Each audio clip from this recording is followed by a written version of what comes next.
Hello, guys, and welcome back to another episode of the ADH Dads. I'm your host, CJ. I'm JJ. And today we have a very special guest with us. We have life coach Kamini Wood. She is empowering her clients to take back control of their lives, helping them identify needs and helping to set boundaries, learn communication skills and styles and mindset shifts to uncover their full potential. She's the host of the podcast Rise Up, Live Joy Your Way, and is an author of the books Doing Your Best and Life's Gentle Reminders.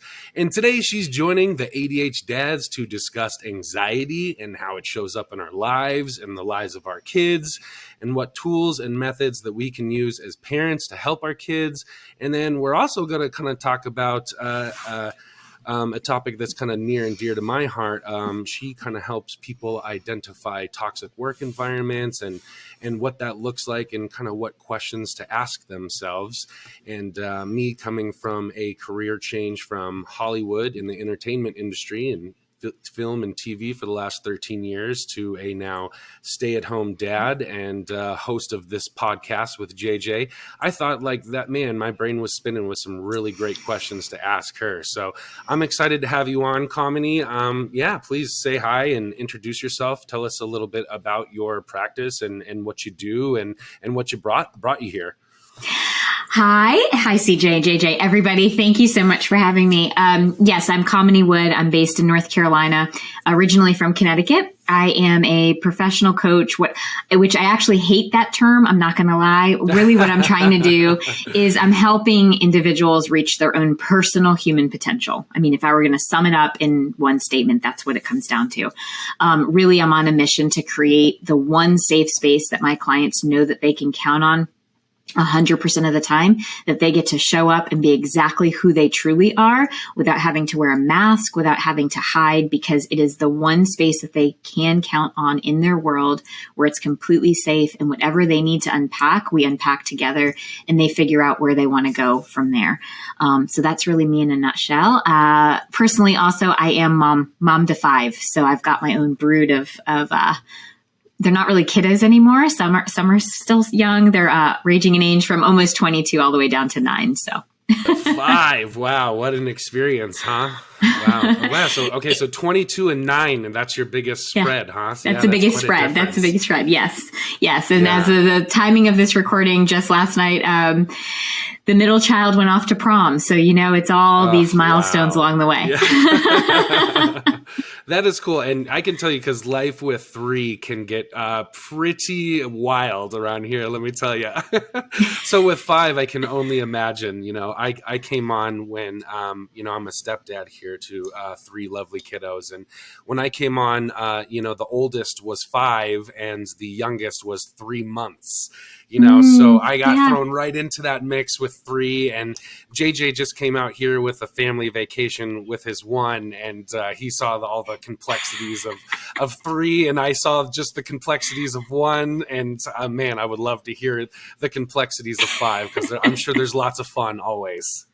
There is always something, and it's quite fun because a lot of people are like, well, you got the older kids, and I'm like, yes, but their needs, problems are just a different set of needs and issues. And so the momming never stops, much like the dadding, right? Yes, exactly. And, that's what I find so fascinating too, is like, these 3 kids can come from the same 2 people, but man, are they sure different, huh? And need so many different things, and the way that we parent them and the way that we show up and the way that they express themselves. So it's always really, really cool to see that expression of personality in the 3 kids to, I'm sure, 5 for you. So yes. They all have their own personalities, and they all have their own ways of solving problems. And so it keeps it real.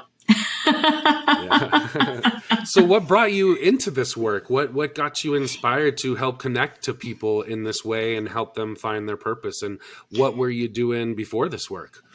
So that's a great question. Honestly, if I were to really track it back, when I was 7 years old, I had this idea that I wanted to help people. And then, you're 7 and you don't really necessarily follow those goals or dreams. And so it kind of fell by the wayside. I went into the business world, was a project manager in the .com industry, really. And what that meant as a project manager, for those who are familiar with it, you do a lot of resource management and also like you're managing projects. But what that means is resource, time, the schedule of everything, and bringing it all together.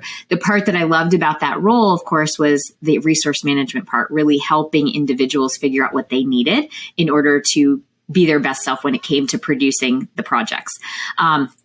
Transitioned into running my husband's law practice for 15 years, actually. And again, found myself in that role. I did everything, but loving the helping the individuals figure out what they wanted in their professional world, but also in their personal world. I do think that I'm a very empathetic person. And so people naturally feel heard, and they would share lots of stuff that was going on in their worlds.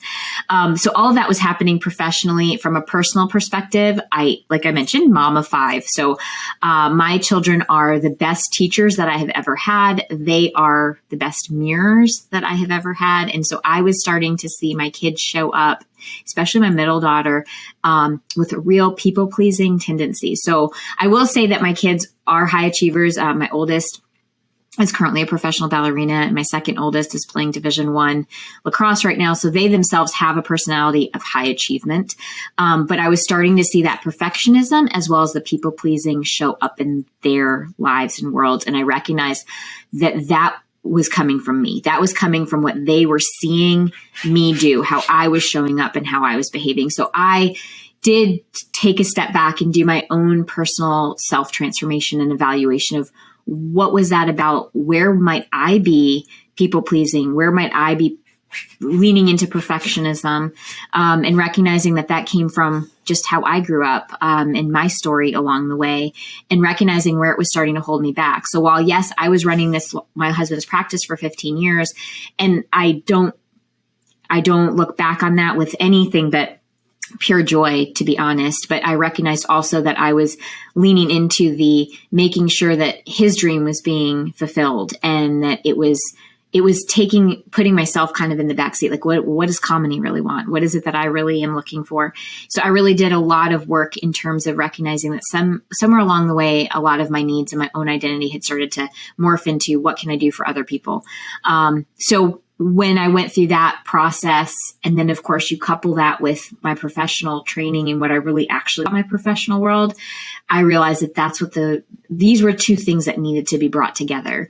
And so that's when I really dove into the training and the certifications and different modalities to really help individuals figure out where they might be holding themselves back, or they might be leaning into old stories or old beliefs that aren't serving them anymore and are holding them back from moving forward where they want to go. Wow, that's really fascinating stuff, because I think a lot of people really do kind of fall into this programming of a career path or things that they think they want. A story that is coming up for me is, I've been down this journey of wanting to be in film and television, and it was this thing that I had as a little kid that I wanted as a 6-7-year-old, right, be a rock star and come out here, and I made that push at a very early age. Drove across country from Boston out to LA when I was 19. And saved up enough money to get my own place and kind of start doing stand-up comedy and doing auditions and going down that path. And it was all passion, all dream focused, Yep. And I remember when I was moving out to make that transition, my dad sat me down and he played me a song.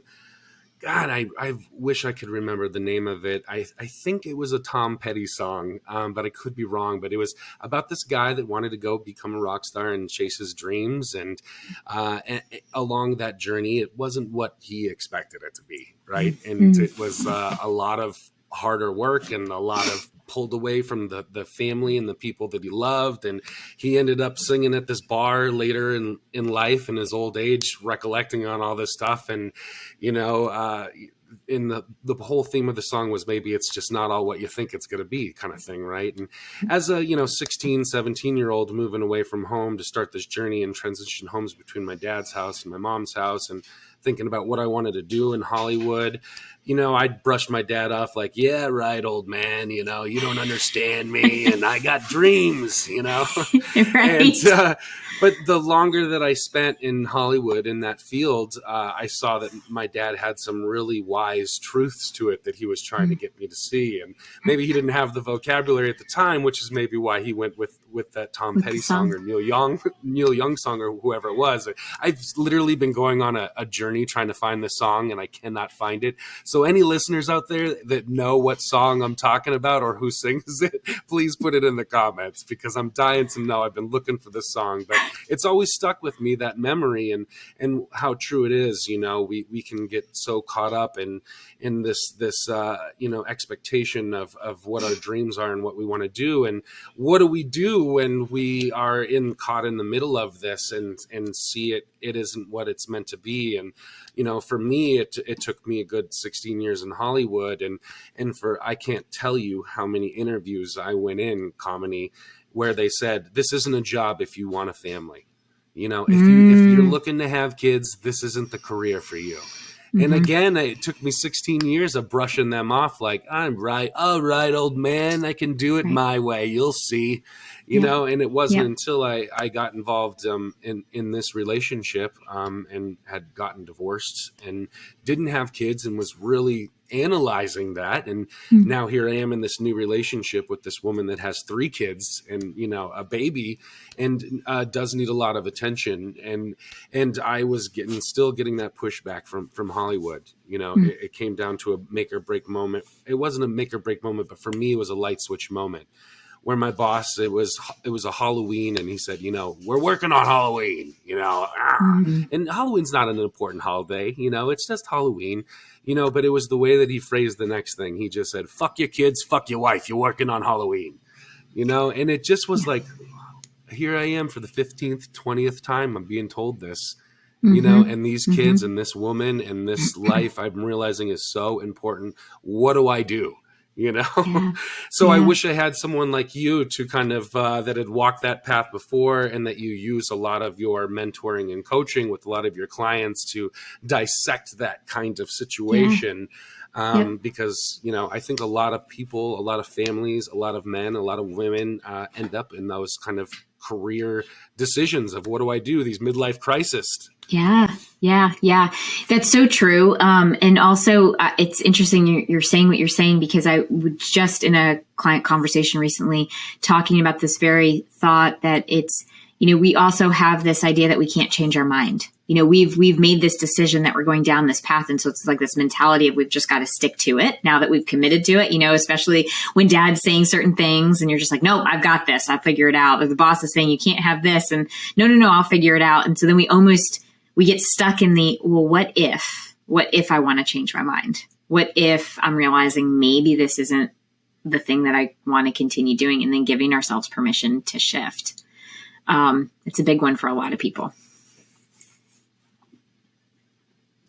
So let's backtrack a little bit too, because I know I kind of went on a tangent too. But I would love to know, like, what did family life look like for you growing up? This is a dad show. I always love to know about like what your relationship was like with your dad, and maybe some of the things that he taught you. And so, what did childhood look like for you, and family life? And you have any brothers or sisters? And yeah, so I grew up in a small town in Connecticut. Both of my parents were actually immigrants to the States. My mom came to the States when she was 13, dad when he was about 19 or 20. So it was my sister and I, and then my parents. Honestly, I don't have complaints about how I grew up. A lot of times people will say, well, what's the big trauma? and that's why I say to my clients like this, sometimes there isn't a big trauma. Sometimes there's not. It's just experiences. That's refreshing to hear, honestly. For me personally, my parents were really hardworking. They were immigrants. And so they had this mentality that they had to work really hard to provide for my sister and I. And so they did that. And so what I witnessed growing up was that really strong work ethic, but sometimes it was also working all the time.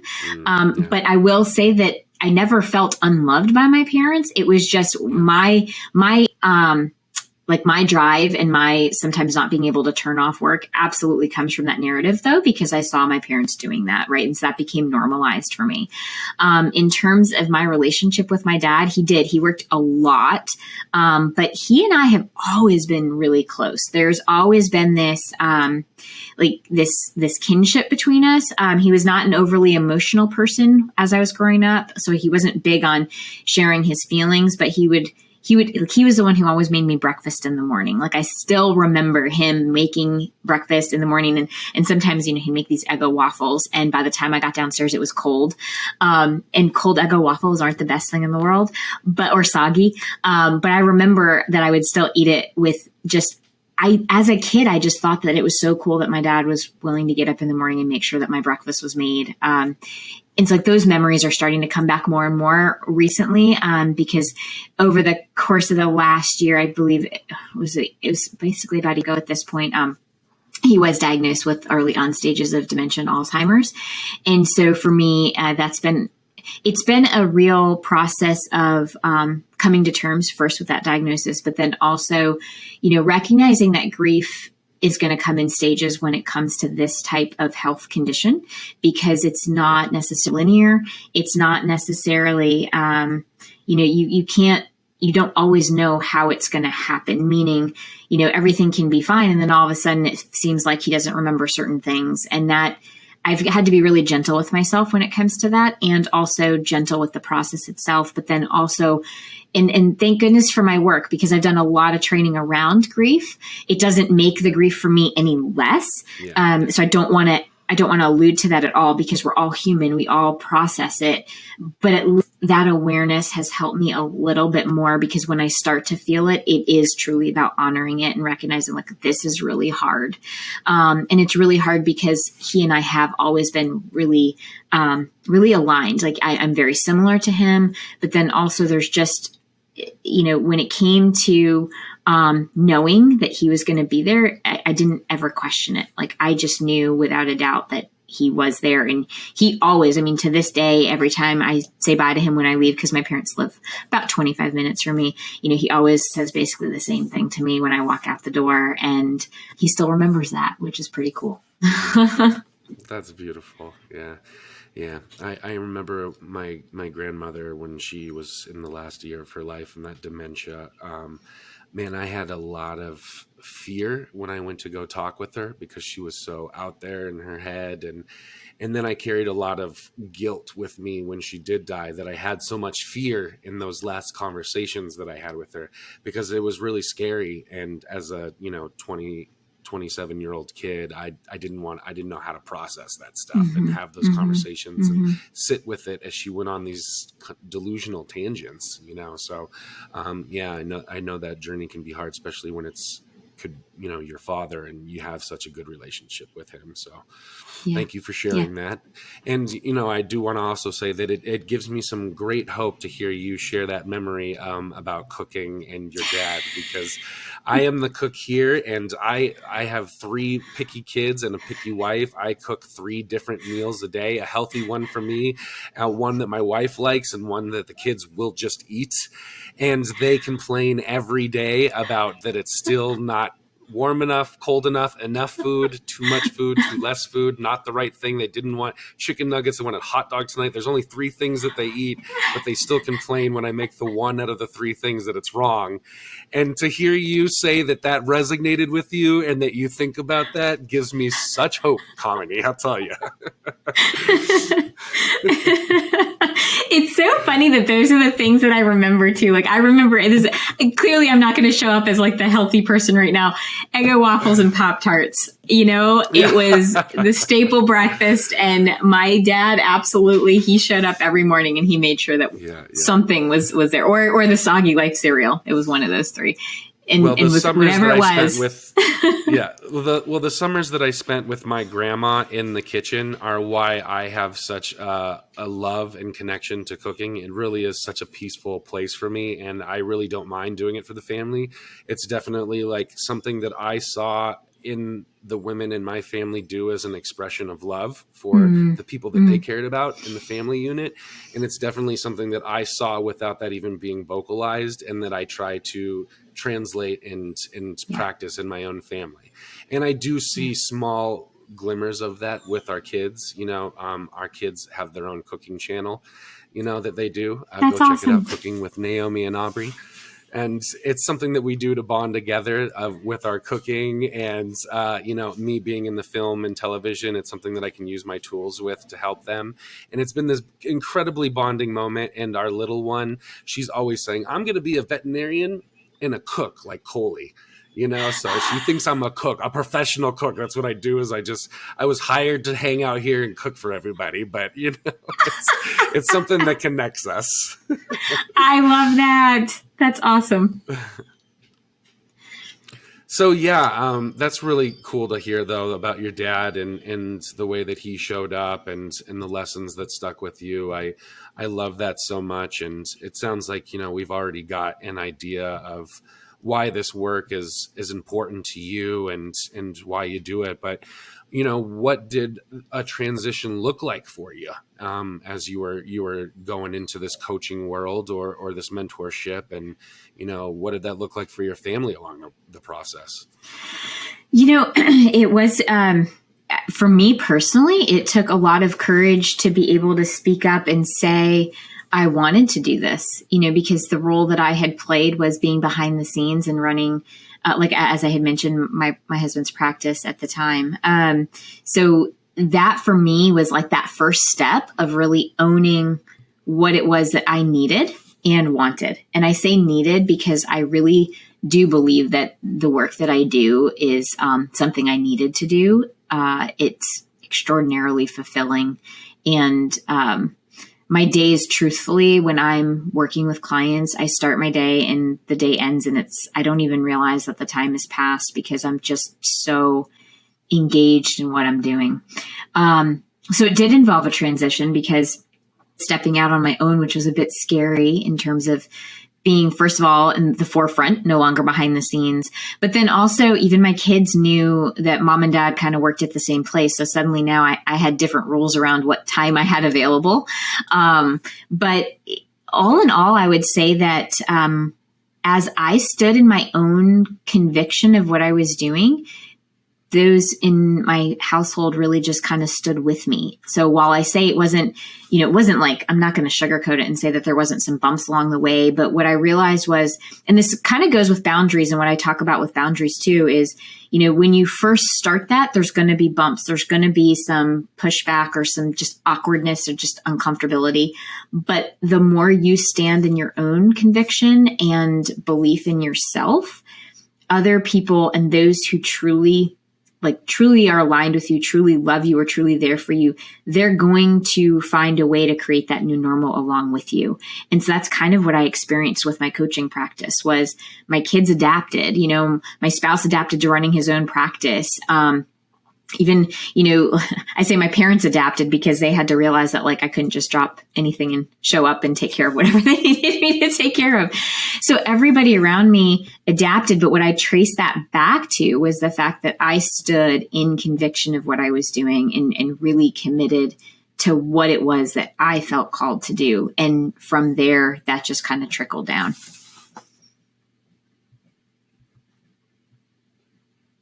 That's really amazing to stand with your convictions and then get the support of the people around you. Maybe not immediately, but as they as they go through this with you, they recognize the value and where you are at.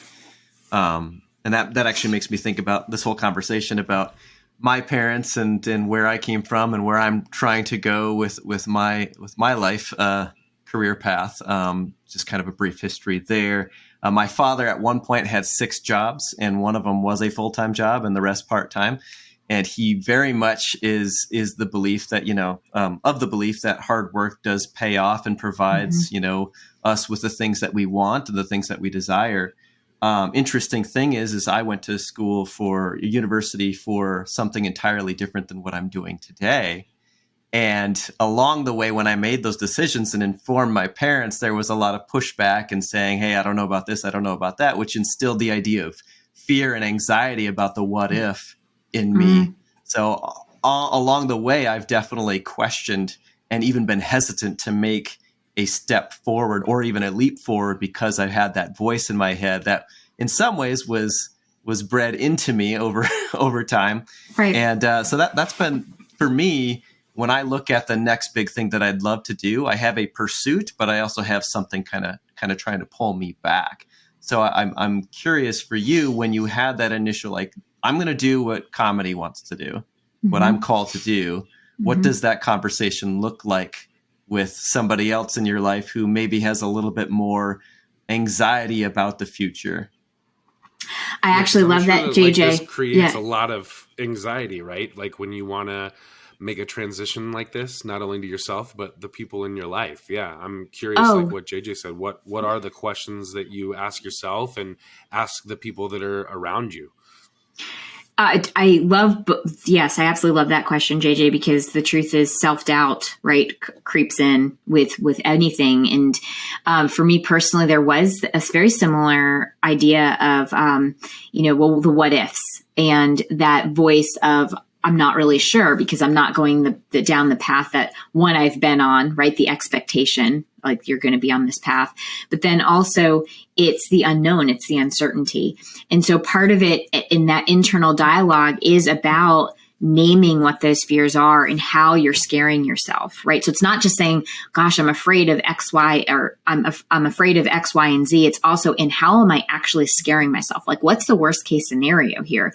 Because if we start naming those things, we can actually recognize that, well, some of it is actually irrational, right? Some of it is just going to like the extreme and we can dial it back.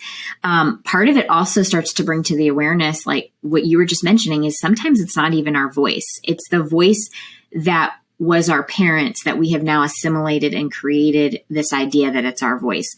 So similar to what you experienced, I mean, my parents being immigrants were very, like I mentioned, they're hard workers, yes, but also very risk averse because you don't know what to expect. And so anytime you did something out of the norm or you were stepping outside of that comfort zone, that fear factor absolutely would come into play. Well, what happens if it doesn't work out? Then what are we going to do? How are we going to handle that? And I too had a lot of that going into kind of stepping out into this career trajectory for myself was, well, and what happens if this doesn't work out? And at the end of the day, the question or the answer for me is, well, then I'll figure it out because I figured out everything else thus far in life because I've gotten here to this point and I'm still here. So therefore that, and anxiety, when we think about it, 95% of anxiety comes down to this idea of I'm afraid I'm not going to be okay. There's just this fear of I'm not going to be okay. And we sort of can step back from that and say, well, I'm here today. So therefore, that means that I have faced all of those times before and I figured it out. And it's leaning slowly back into that. And sometimes it is about taking little steps forward. You don't have to take the big leap all the time. You can take the smaller steps, which will compound into those bigger leaps eventually.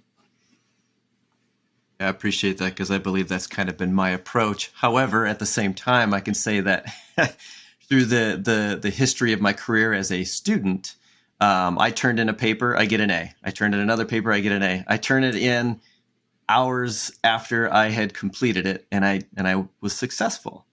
Yet I still had I still have these fears about the future. I've created, we all have imagination, so we all have this ability to think toward the future. And I still, at times, depending on how big a decision might impact myself and the people around me, I still create a certain level of fear in me, which of course, in some ways we would argue is a path toward success, because like you said, you're naming those fears, you're identifying the possibilities, and therefore you're creating a set of tools within you to overcome some of those fears and prove that you can do it because you have a belief in yourself. Yes, because when we think about anxiety, a lot of times it's almost like a ratio of fears over our inner resources, right? So if we don't believe in our own inner resources, or we don't have that self-confidence and self-acceptance, moreover, self-acceptance and self-trust, what happens is those fears are so great in comparison. So that anxiety level raises. And sometimes what we do is we can't really necessarily we don't have control over external forces. So we can name the fears, become aware of them. And through that process, we actually work on raising our inner resources, raising that self-trust. So essentially what we're doing in that equation is raising that denominator, so to speak, which inevitably brings down the anxiety. And the thing about anxiety is it doesn't go. Sometimes it's recognizing that we come to a place of being able to expand out to recognize that there are going to be these anxious moments. There's going to be some anxiety, but we ourselves can expand out, and we ourselves can start building those inner resources, building our resiliency factor, building that self-trust. So therefore, as we're expanding out, the anxiety can still be there, but we can then focus on those inner resources and continue to function and move through and work through the things towards the goals that we're setting for ourselves. Well, it's just such a shame too that we don't have these conversations, more early on or think about this, because I think the way that anxiety presents itself for a lot of people in a lot of their lives is they feel it, an outburst of it, or they have a response to it, this intense feeling of fear or this unknowing of how to handle or fix a situation. And then when we don't have the tools to it, we explode in a way that is reactionary, and we have all of this fallout from it. And then we just say, well, I don't want to feel that again. Don't know how to not feel that again. I've never really talked about it or have the tools or really even know the questions to ask myself to avoid that, to really dive into that, to think about it in a way that I can heal it, and it's just a shame that we, again, don't have these conversations, because I think a lot of it is, a lot of response to anxiety is avoidance, and avoidance is what really shows up in destructive ways or outbursts of anger and these, again, reactionary methods. And, what are the questions that we can start asking ourselves to go deeper into that, and kind of heal the generational trauma that we may not even be aware of yet, or that's just this subconscious programming that just drives our reaction to these things. Yeah, that's such a great point. And one of the things that I routinely will talk about with not just clients, but just in general when I'm talking to people out there in the world is how important our emotions are. I think so often we do not give ourselves permission to just pay attention to how we're feeling. It's almost like if we're feeling a feeling that's deemed a negative feeling, we are trying to get over it super quick or push it aside. And if we're feeling a quote unquote positive feeling, then that's okay. We can kind of sit in it.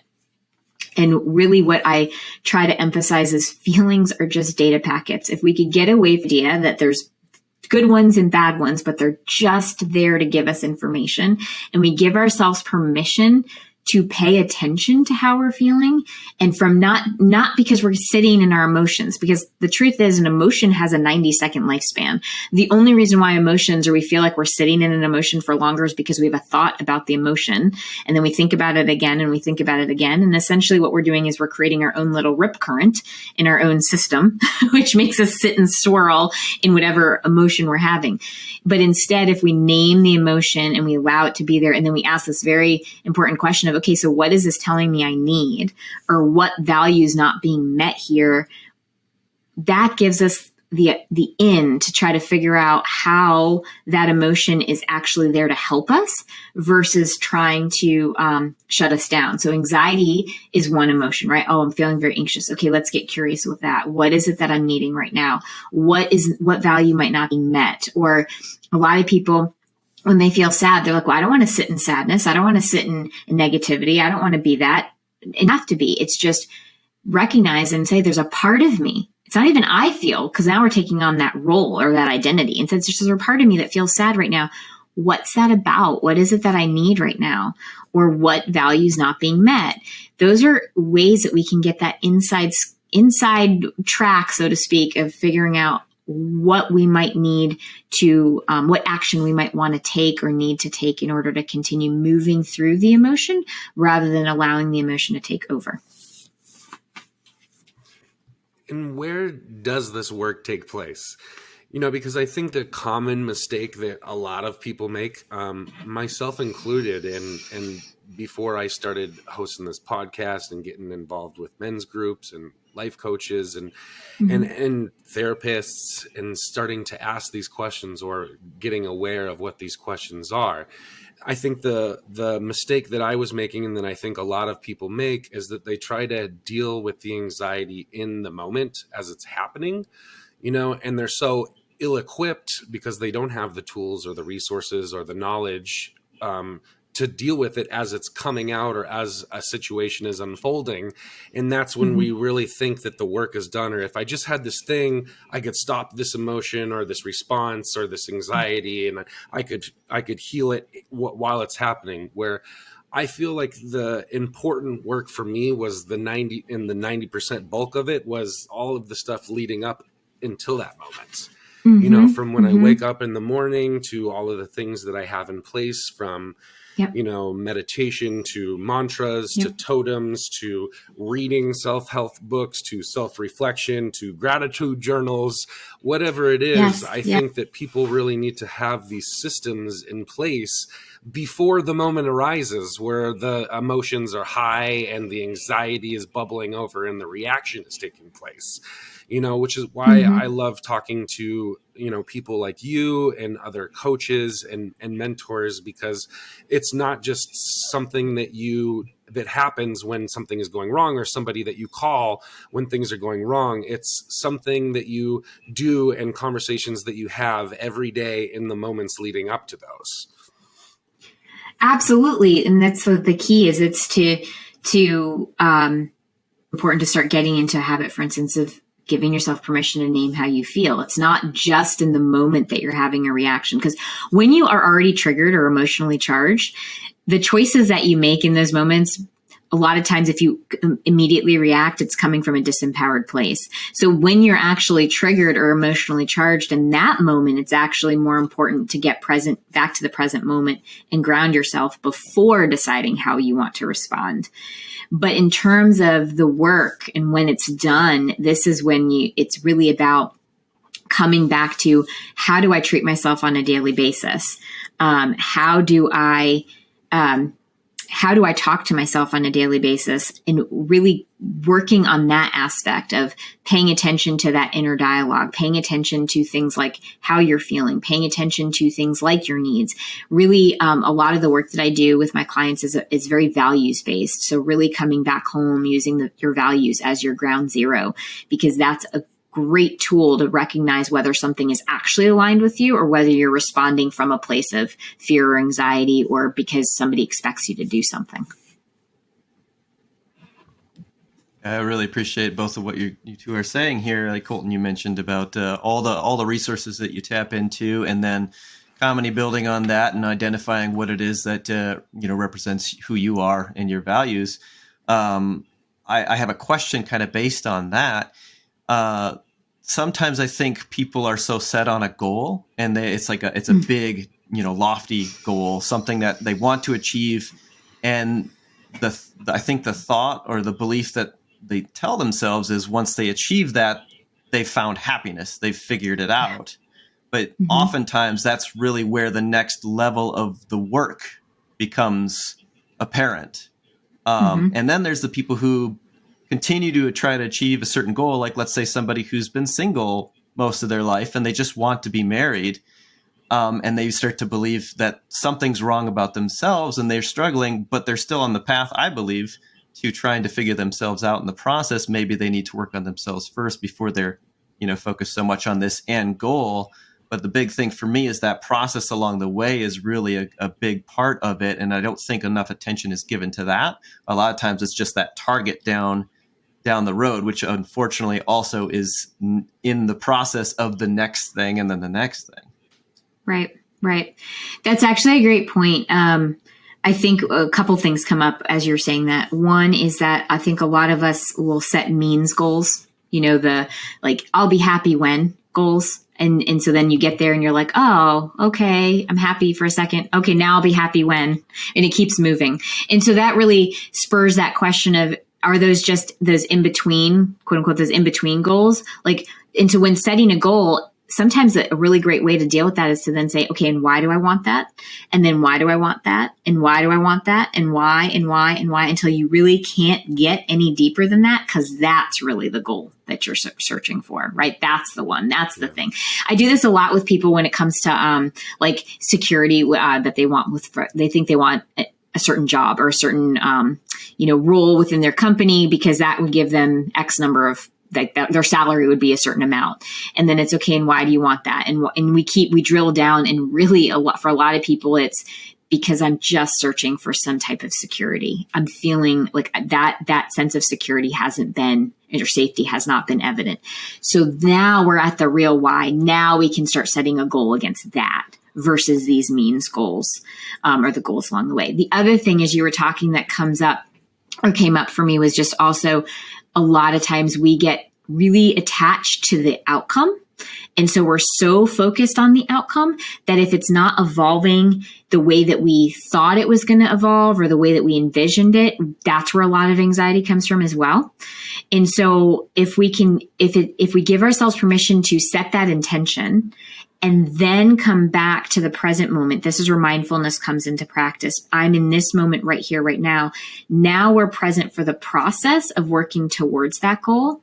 So it's not that we're detaching from the goal, but we have the goal with a little bit of non-attachment, meaning I'm setting this goal, but I'm also going to allow it to unfold as it should. And then we're present for every step of the way. We're present for the process. So when we get to that goal, we have that sense of completion, and we can actually feel fulfilled with the goal that we've just achieved.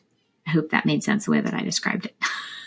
No, yeah, it totally makes sense, because, I think a lot of people just want better or more, but they can't define what that looks like or how to necessarily achieve that. And then they just get stuck in that repetitive cycle of just wanting more and better, but not knowing how to get there, and feeling less than because nothing is ever more or better, because they have no strategy. And something that JJ and I have heard and kind of live by, is to really uncover the true motives of somebody, you need to ask the question why 5 times, and they kind of give you the surface reason why the first time, and then you ask why again. And, it could be something as like, why do you want to lose weight? Well, I want to look better. Well, why do you want to look better? Because I want to be able to run faster and, keep up. Well, why do you want to be able to run faster and keep up? Well, because my kids have a lot more energy than I do, and I want to be able to keep up with them. Well, why do you want to do that? Well, because when I was a kid, my dad didn't really keep up with me. And, I didn't. Well, because he had overweight problems and I was overweight. And that's when you get to the real reason of the why, So Yes. I think and JJ and I just did an episode a few episodes back about core values and uncovering core values and how do we get there. And it sounds like that's what really kind of your first step with your clients is like, how do we uncover your why and your how? Why is this important to you? And how do we get there? And, those are the steps that easily get overlooked because they're the hardest things, because we have to structure and organize and implement. Yeah, they get overlooked. And also a lot of us haven't slowed down enough to give ourselves what are ours. We are brought up and we're children. We go into teenage years and then we go off and we're now suddenly adults. And so a lot of times we're still operating on someone else's either beliefs or someone else's values or what is their why. And so taking that time to figure out what our why is or what our beliefs are, what our values are, is that real first step, because that's when you're starting to have that autonomy over what it is you're choosing to do. And I think that was so important as I was going through my job transition, because I felt a lot of external pressure and forces from culture, society, my dad. You're a man, you need to be the financial provider. You should have a full-time job. What is your worth if you're not providing in that way? And I had a lot of pushback from a lot of friends going into a relationship with a woman with 3 kids, and my dad, and and the traditional kind of misogynistic programming that goes along with that. Becoming a stay-at-home dad, I got a lot of things about, well, I can see who wears the pants in that relationship. And that was hard. That was heavy, and that was kind of beating me down and really echoing in my ear. And it really took some, patience with myself and some confidence with myself to say, no, that's not my voice in my head. That's that's dad, that's society, that's culture, that's the commercial, that's the Old Spice commercial, and all of these things. And I wouldn't have been able to get myself through that, I think, if I hadn't really sat down with men like JJ and mentors and really figured out what my core values are, how I want to live my life, how I want to filter my decisions and my experiences through. Because if I didn't have that to anchor me, you're right, the noise, the external noise from everyone else gets really, really loud, and it can beat you down and really, really take away your self-worth. So if you don't have what's grounding you and what you're working towards and the why behind that, it makes this process a lot more difficult. It absolutely does. And it also, when we don't have that grounding ability to know our why or our core values, that's when I think we are susceptible to those toxic relationships, right? Or the toxic, not just personal relationships, but it happens in the workplace too, because we are trying to potentially live up to someone else's expectations, or we feel like it's not okay to have those ideas or beliefs or needs for ourselves. And so that's when it can become very toxic, because we start living to someone else's expectation. So how do we challenge those types of distorted thought patterns? That is a great question. And the truth is, for the very first thing, honestly, is to come back home to self. What is it that I truly value? What is it that I truly need? And what is it that I truly want? And then it is also about taking time to figure out where you need to set boundaries. What is okay and what's not okay? Those are like your two main questions. And from that place, recognizing maybe which relationships are not, they're either not fulfilling or they're not honoring those needs and wants, and recognize it helps you, especially when you have those things kind of laid out and you're really looking at those boundaries and who's really crossing those boundaries. That is a great way to illuminate for yourself where those toxic dynamics might be. And from that place, it's really important to step into observer mode and recognize, okay, so what's my part in this? Because all people have a part in any type of a relationship. It doesn't matter whether we're talking workplace or personal. It's what's my part in this dynamic? What am I willing to do to maybe shift this pattern? And then you can do that, because that's all that's within your control. If the other person isn't willing to change or isn't willing to shift the pattern as well, that's when you can actually release it without as much guilt. I'm not going to say that it's easy to release it. It never is easy to release it or to walk away from a situation. That's, I don't want to throw any type of toxic positivity out here like, it's fine, it's totally cool. It's about recognizing that it's going to be difficult, and also knowing that you've done what you could within that situation to change up the pattern. And you've done what was within your autonomy and your control, because you can't control the other person. And then at that point, giving yourself permission to walk away from it. So what does that process look like in a work environment? Because sometimes we're left with supervisors where the external forces are a part of our daily routine, and maybe we don't have a lot of autonomy or power in that situation. So what kind of questions can you ask yourself, or what kind of boundaries can you set in that kind of environment? Yeah, it all depends on sometimes the hierarchy too. Like I know, like in the arts industry, there's not always a hierarchy to follow. I'm just sort of using, because I work with musicians and dancers. And so a lot of times there isn't this hierarchy that you can use, or rely on, but it is to kind of take a step back and look at, okay, again, first you start with yourself, and then it's about, who do I need to communicate to first? So when we're talking about like the standard hierarchy, you manager, somebody that you can try to have that open communication with, and really being clear of, this is what I'm experiencing, this is what I'm feeling, this is what I'm needing. making that request of your manager. When we can't get anywhere with that and we've exhausted all of the routes of, using human resources, things like that as a way to work through the issue that we're having, then it does come down, for some people, it really does come down to doing that inner talk and inner dialogue and giving yourself permission to say, I've done what I can and I'm going to leave.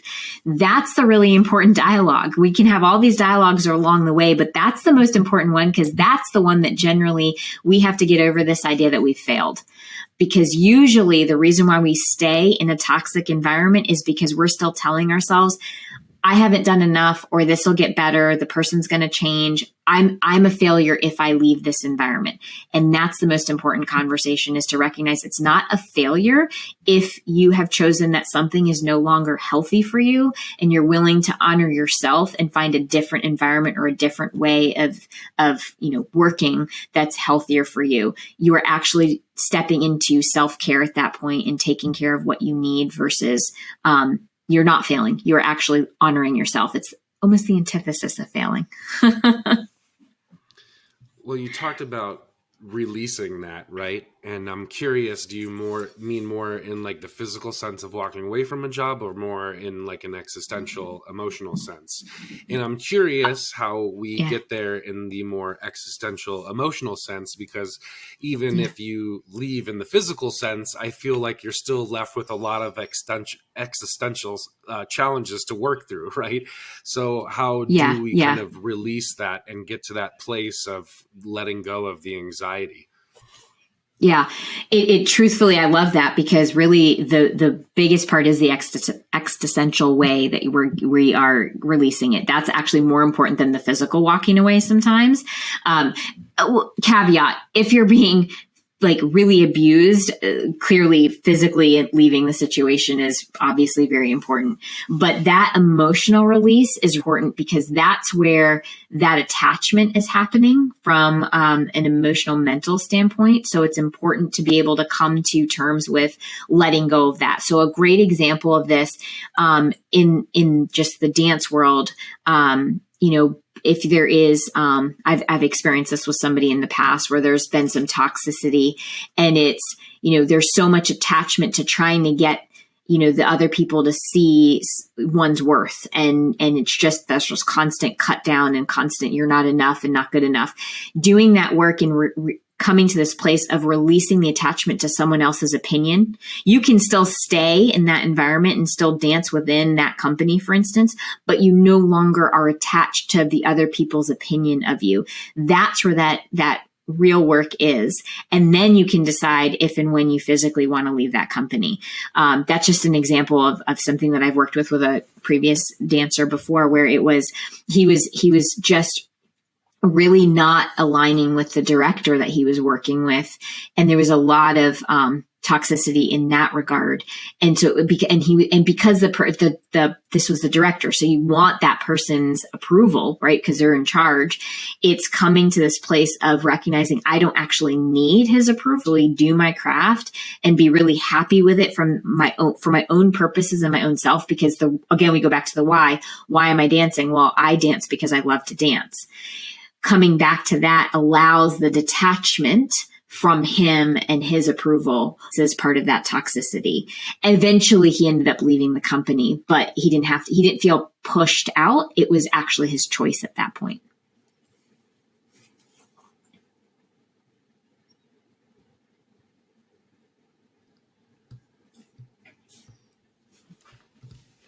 Yeah, that's interesting, because I mentioned a little bit of the toxicity in my work environment, but my boss was also had made a lot of homophobic and racial comments, and my wife is Black and Puerto Rican, and kids are Black and Puerto Rican, so when the toxicity comes to a level like that, I think the physical choice is easy, but the existential one was still pretty challenging. There was, again, a lot of Coley self-work going through that process of having to have really uplifting and positive conversations with me in between all of the kind of negative external ones that were going on between my ears, and I think, again, what we're talking about is a lot of people want kind of that immediate response or immediate effect when they make choices like this, or they just want it to be sunshine and rainbows so quick, or for the positive income to start in, where it usually takes a good 3 to 5 years to get your business to be profitable. And that, I think that's a good lesson for life, is even with this emotional work and the existential work and the stuff that we're talking about here, I think that people easily give up too soon because they don't have the patience or persistence part of the work that goes in with this, because it is an exercise and it is a daily practice, and it really takes focusing on it, whether it be, 5, 10, 15 minutes to 2 hours a day. You got to carve some little one by one step out of your day where you're thinking about this and doing this if you really want change in your life. And again, I'm not talking about external physical change. I'm talking about internal, mental, emotional change. Yes, absolutely. And that's what you just said is really important. So I don't want to lose track of that. Is you don't have to carve out hours. This isn't like saying I have to sit and meditate for, 2 hours. This is carving out time within your given day. So taking, 5 minutes to quickly go through a gratitude practice, or 5 minutes to just simply ask yourself how you're feeling. Or that's why mindfulness is so important. It's just in the middle of your day, giving yourself 3 minutes to just kind of come back to this present moment and recognize, like, what are my 5 experiencing right now? That is a great way to start moving back into this present moment. There was a study out there that said, I think 47%, and I don't remember who it was by, so please forgive me for not being able to give proper credit for this, but 47% of our day is either in the then or the there, meaning we're either in the past or we're in the present. Past or the future. And what it is it's about coming back to the present moment. And so, being able to practice 3 minutes of just connecting to self in this moment, that's what we're talking about here, is integrating this stuff into your everyday, because small things like this will compound and will allow for those intrinsic changes to take place.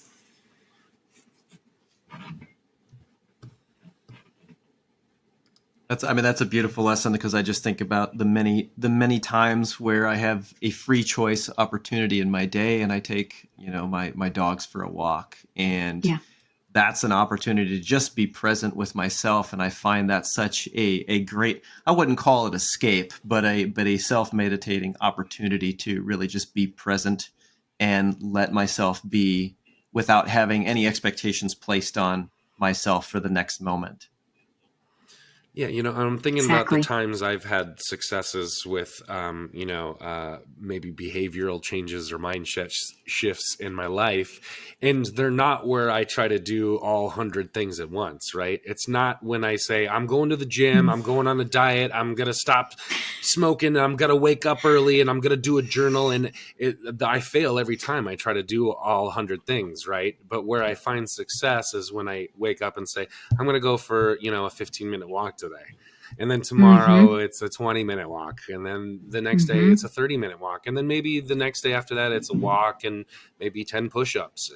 Or you gradually build on it. You don't try to do everything at once. And I think, especially men really have that mindset of like, all or nothing. We have to do it, or we're just not going to try it all. It's not even worth it, Yes. And I think, again, the great path to success is just carving out the 5 minutes for the one thing that you can build upon or get into the routine of doing, So I really appreciate all that you've said here, Kamini, and I think that this has been really, really good stuff. And, before we go, is there anything else that you would like to share with our listeners? Or if there's one takeaway from this, how would you boil it down to try to give us a condensed version of it today?